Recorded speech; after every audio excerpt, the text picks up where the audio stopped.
ನೀ ಹೀಗೆ ನಡೆಯಲು ನಡು ಹೀಗೆ ಕುಣಿಯಲು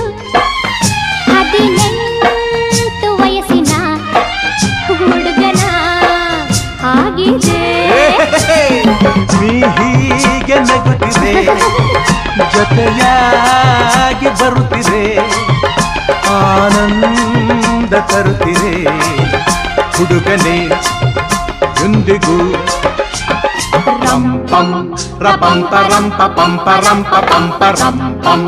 ರಪಂಪ ರಂಪ ಪಂಪ ರಂಪ ಪಂ ಮಾತಿನ ಮೋಡಿಗೆ ನಿನ್ನಾಣೆ ನಾನು ಬೆಚ್ಚಿದೆ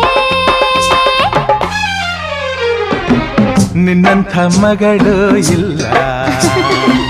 ನಿನ್ನಂತ ಅಪ್ಪ ಇಲ್ಲ